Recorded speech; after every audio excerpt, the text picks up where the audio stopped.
Pero bueno, a ver, ¿qué es lo que está un poco complejizando el tema? Naturalmente se tratan de recursos económicos y estos recursos económicos afectan a la gente que tiene grandes fortunas, concretamente a la gente que tiene más de 30 millones de bolivianos, ¿no? Ujú, Entiendo ujú. que en realidad los ajustes que están pidiendo son de forma, aunque ahí se debe criticar la posición de un partido como Creemos, que está observando precisamente esta norma que favorece a los más pobres, a los que más tienen. Entonces, yo critico el hecho de que Creemos esté defendiendo a los millonarios. Desde mi punto de vista, Ujú. eso no es correcto. Ahora, ¿cuánto se pretende recaudar con esta normativa en el país? Personas que tienen más de 30 millones, no habrán muchas, se decían 150 y algo nada más. Sí, el objeto de esta norma, es decir, qué va a grabar, Ujú. son las fortunas, ¿no? Es decir, la cantidad de activos que tiene. Para que me entienda la población, activos es todo lo que uno posee, ya Ujú. sean estos financieros, por ejemplo, cuentas bancarias, casas, muebles, etcétera. Entonces, sumado todo esto, y ahí es importante aclarar Ujú. que estamos hablando de un activo neto, es decir, descontando los pasivos, las deudas, Ujú. cuando se supere el umbral de los 30 millones de bolivianos, lo que tienen que hacer es pagar un impuesto cuya alícuota efectiva, es Ujú. decir, el porcentaje efectivo, varía entre el 1% al 1,8%. Se espera recaudar entre 100 a 150 millones de bolivianos anuales, lo cual va a repercutir en las finanzas del Tesoro General de la Nación. Para que me entienda un poco la gente, este año, entre enero y septiembre, comparado con similar periodo del año pasado, ha habido una caída del 28%.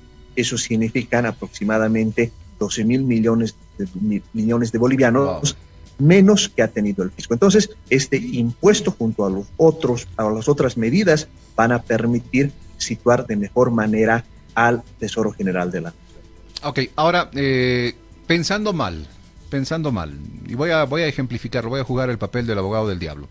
Rolando Montesinos tiene más de 30 millones de bolivianos, no le convence esta nueva medida de parte del gobierno, entonces me pongo a pensar tal vez en un paraíso fiscal, me pongo tal vez en pensar en otro país, un país en el extranjero para llevar la cantidad de recursos económicos que tengo. ¿No se corre este riesgo al tener este impuesto a las grandes fortunas?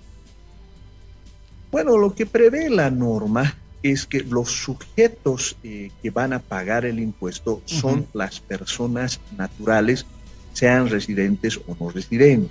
¿Qué quiere decir? Que pueden estar acá en Bolivia o pueden ser personas que tengan su residencia en otros países. No debemos olvidar que el régimen patrimonial en casi todo el mundo reconoce a quien posee el dinero, ¿no es cierto? Por ejemplo, si alguno de nosotros viaja a otro lugar, no va a Ujú. hacer las transacciones a otro nombre, lo va a hacer A su a su nombre. mismo nombre. Ahora, evidentemente puede existir alguien que busque un paraíso fiscal, etcétera, pero no debemos olvidar que ahí hay un riesgo. Uno puede llevar su dinero a las Islas Caimán, por dar Ujú. una idea, y Exacto. puede ya no verlo nunca más. Entonces, el costo de pagar el impuesto, que en el caso de una fortuna de 30 millones de bolivianos va a bordear los 300.000 bolivianos, más o menos, Ujú. puede ser mayor que hacer todos estos temas. En todo caso, yo creo que más bien la gente va a pagar este impuesto porque es una forma también de reducción del ingreso.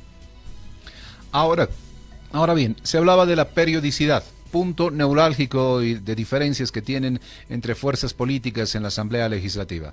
En algún sentido, en algún momento, en la Cámara de Diputados se aprobó de que sea por dos gestiones, nada más. O sea, este año, el 2020 y el 2021, si no me equivoco, me corrige usted si estoy o no en lo cierto, pero luego se dijo no, de manera indefinida, de aquí en adelante la gente que tenga esta cantidad de plata tiene que pagar.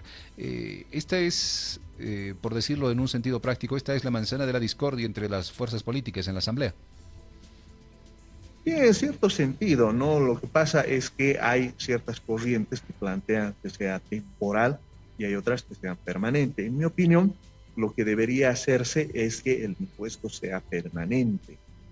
¿Por qué razón? Uno, porque vamos a tener un flujo financiero importante. No debemos olvidar que en los países lo que ocurre es que gradualmente la gente tiene más dinero, es decir, se reactiva la economía, es previsible que la gente que tenga este tamaño de recursos pueda crecer. Entonces, en ese sentido, a mí me parece muy importante que se mantenga en el tiempo, porque se trata de una medida fundamentalmente de distribuidora del ingreso. ¿Qué es la redistribución del ingreso? Cuando nosotros trabajamos, cuando hacemos industria o, digamos, heredamos un patrimonio, este puede crecer. Sin embargo, hay una gran cantidad de gente que no tiene las mismas oportunidades. Por lo tanto, es papel del Estado redistribuir el ingreso, es decir, cobrar a los que tienen más ingresos por diversas circunstancias. Eso no les afecta su nivel de vida, porque imagínense, alguien que tiene una fortuna superior a los 5 millones de dólares, tiene un buen nivel de vida, pero permite que se financien políticas sociales a favor de los que menos tienen. Y en ese sentido, yo considero que el impuesto tiene que ser permanente para que continúe la política de redistribución del ingreso, favorecer a los que menos tienen, a los más pobres. No hay una política clara acerca de dónde se van a destinar estos recursos, ¿verdad? Simplemente van al Tesoro General de la Nación y a cubrir las necesidades económicas que haya. Bueno, lo que pasa es que ahí hay que entender cómo funciona el Tesoro General de la Nación, ¿no? En realidad, las principales funciones del Tesoro General y a donde más destina sus recursos tienen que ver con salud, educación, pago a los rentistas, el tema de seguridad ciudadana e inversión pública. Entonces, no debemos olvidar que ahora vamos a enfrentar un posible rebrote del coronavirus. Entonces, el Tesoro General de la Nación va a necesitar una gran cantidad de recursos. Entonces, si bien, digamos, no hay un destino específico en la ley, yo calculo que el destino, por la propia estructura del Tesoro General de la Nación, es que estos recursos van a ir fundamentalmente a salud y educación. Perfecto, esos serán básicamente, o por lo menos son en teoría, el destino que van a tener estos recursos económicos. Ahora bien, siendo optimistas y siendo de que todo esto empieza a funcionar, ¿a partir de cuándo podríamos tener esa cantidad de recursos económicos en liquidez para el Tesoro General del Estado? Tengo entendido que entre las modificaciones que se están planteando está que el impuesto a las grandes fortunas empiece desde este año, lo cual me parece una medida saludable. Es decir, si bien quedan pocos días para que finalice la gestión, el hecho grabado ya puede establecerse dentro del marco jurídico económico del país.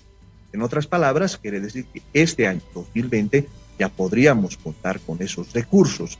Eso implicaría un alivio a las finanzas del Tesoro General de la Nación, que, como reitero, tiene que cumplir las obligaciones inherentes a fin de año, pero además ya se tiene que planificar cómo vamos a arrancar el 2021 en un escenario de rebrote del coronavirus y de vuelta a clases con medidas de seguridad. Eso implica recursos y, por lo tanto, yo creo que los millonarios, los ricos del país, pueden hacer este esfuerzo, porque estos recursos, reitero, no van a cambiar el nivel de vida que actualmente tienen.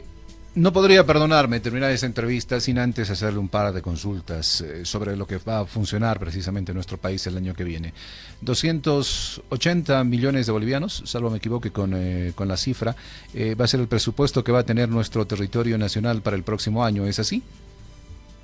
Sí, bueno, son más o menos 280.000 millones de bolivianos desde el punto de vista del presupuesto agregado y 207.000 millones desde el punto de vista consolidado. Esto es un cálculo que se hace pensando en la cantidad de recursos económicos que va a percibir nuestro territorio nacional, ¿es así? Así es, en realidad esos recursos vienen de los impuestos, vienen de las actividades de las empresas públicas y también de las recaudaciones que hacen gobiernos municipales, universidades, etc. Ahora bien, la gente dice, ¿por qué se habla del barril de petróleo y cuánto va a costar durante todo el próximo año si nosotros no tenemos nada que ver con el petróleo, digamos? ¿El barril de petróleo es determinante para saber cuánto de dinero va a tener nuestro país el próximo año? Sí, lo que ocurre es que uno de nuestros principales ingresos es la venta del gas, sobre el cual se calcula el impuesto directo a los hidrocarburos, las regalías que benefician a municipios y gobernaciones, etcétera. Entonces, para calcular esos ingresos se necesita un precio. Ese precio es del gas que se calcula conforme a las variaciones del precio del petróleo. Por eso nos interesa. Si el precio sube, el precio del gas sube también. Si baja, ocurre lo contrario. $40 es lo que se ha pensado va a estar cotizándose el barril de petróleo el próximo año. Sí, más o menos alrededor de eso está calculado el presupuesto general del Estado. Eso significa que las proyecciones que se están realizando en términos de ingresos del IDH para municipios y regalías para las gobernaciones, el IDH también beneficia a las universidades, entonces se ha calculado de esa manera y sobre esa base se ha establecido el presupuesto. Yo lo que espero es que el barril del petróleo aumente, también nuestras ventas al exterior aumenten, en virtud a que el 2021 no es idéntico al 2020. En el mundo ya más o menos conocemos cómo funciona el coronavirus y por lo tanto hay que hacer una adecuada combinación entre las medidas para preservar la salud de la gente y mantener la economía a buen ritmo. Perfecto. Gracias, don Jaime, por todas estas situaciones y por, sobre todo, ayudarnos a conocer en fácil, en términos muy populares, lo que está pasando. Primero, con este impuesto a las grandes riquezas y segundo, a ver cómo se elabora un presupuesto general para nuestro país y cómo se piensa en la cantidad de recursos económicos que va a tener Bolivia el próximo año. Muchísimas gracias, don Jaime Durán. Buen día, muchas gracias. Un abrazo. Era el analista económico Jaime Durán en nuestro país, compartiendo con nosotros informaciones y estos datos importantes para precisamente compartir este tipo de situaciones. Y recordemos bien que don Jaime Durán también fue ex viceministro de Presupuesto y Crédito Público, si no me equivoco con el cargo. Así que bueno, son estos los detalles que hemos compartido junto a ustedes en estos instantes de Tu Mañana.